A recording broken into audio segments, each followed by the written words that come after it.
Bonjour à tous, donc aujourd'hui on va faire une petite vidéo de présentation sur le Scarache GBBR de Cybergun fabriqué par VFC. Donc c'est un produit que j'ai pareil régulièrement en magasin, c'est pour ça que je me permets de vous le présenter vu qu'il y a quand même quelques spécificités techniques sur ce produit là. Déjà ce qu'on peut voir c'est que pareil fabriqué par VFC, c'est la même chose que le HK416 que j'ai déjà présenté hier.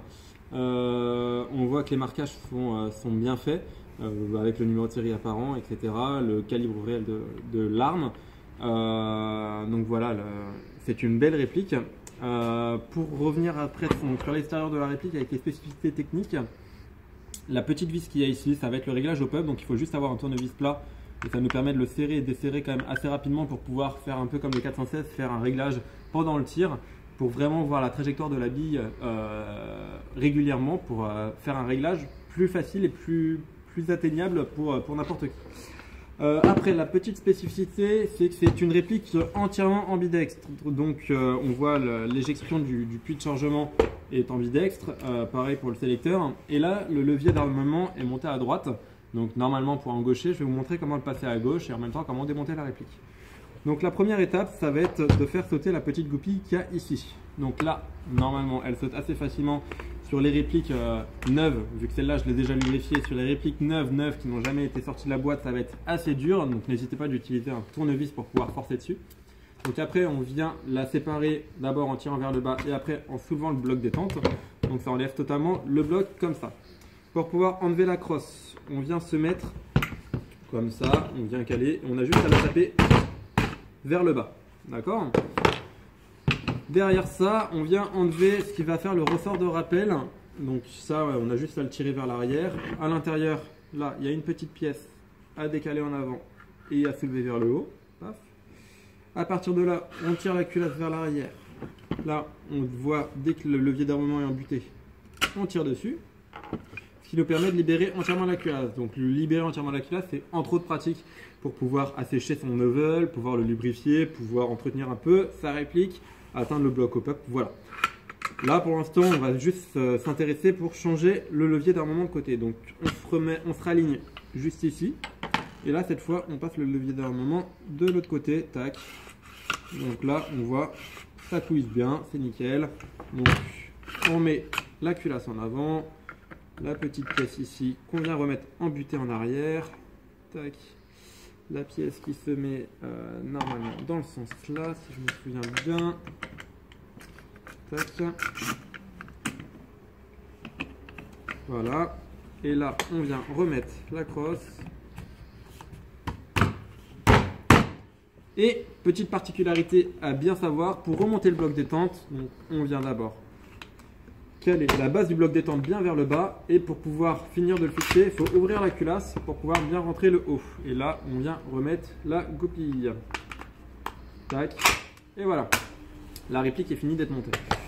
Donc là maintenant, je vais continuer les vidéos sur l'utilisation de la réplique, sur la puissance qu'elle fait exactement et sur tout ce qui va être sensation de tir, etc. A tout de suite. Donc, première chose, ça va être le chargement du gaz. Comme sur le HK416, la valve de gaz est à l'arrière. Ce qui permet, dès qu'on charge le chargeur dans le puits de chargement, que la valve soit toujours protégée pour pas qu'elle se salisse. C'est plutôt bien pensé de la part de VFC. Donc pareil, un assez gros gaz tank. J'utilise là actuellement le gaz Nuprol 3.0 qui est un gaz d'hiver, donc vraiment résistant au froid. Ce qui permet de pouvoir jouer, moi personnellement je joue avec 0 degré, etc. Dehors, voire même moins. Il n'y a jamais eu de souci sur ma réplique. Donc voilà, ça permet vraiment de pouvoir jouer avec des températures extrêmes. Pareil, il faut bien mettre le petit adaptateur sur BB Loader qui est fourni dans la réplique. Et là, on vient charger les billes. Donc c'est un chargeur 30 coups normalement. Je ne vais pas en mettre 30, mais voilà. Par habitude, faites sauter la première bille, ça permet d'éviter qu'elle soit mise de travers dans le chargeur et donc de se bloquer dans le bloc op-up. Donc on va venir bien taper sur le cul du chargeur pour bien enfoncer. Il ne faut pas hésiter, c'est vraiment des pièces solides, c'est pas comme un AEG, là c'est vraiment de la réplique vraiment costaud. Premier armement comme sur la 416 en tirant la culasse vers l'arrière. Et donc là, le test de puissance.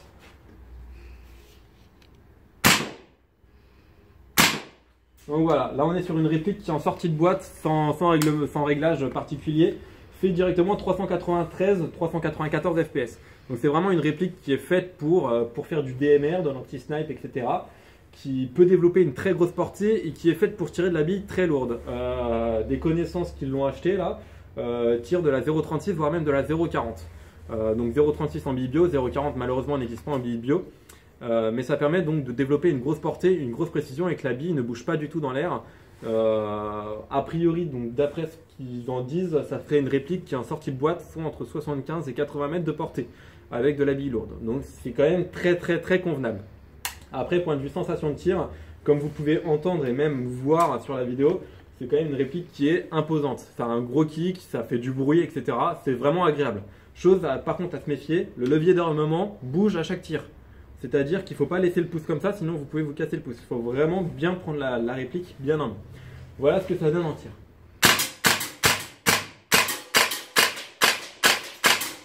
Avec un peu de rafale, c'est pas une réplique faite pour, mais bon. On peut toujours s'amuser avec. Donc voilà l'utilisation du Skarash. Si ça peut vous intéresser, n'hésitez pas à me contacter. Voilà, bonne journée à vous.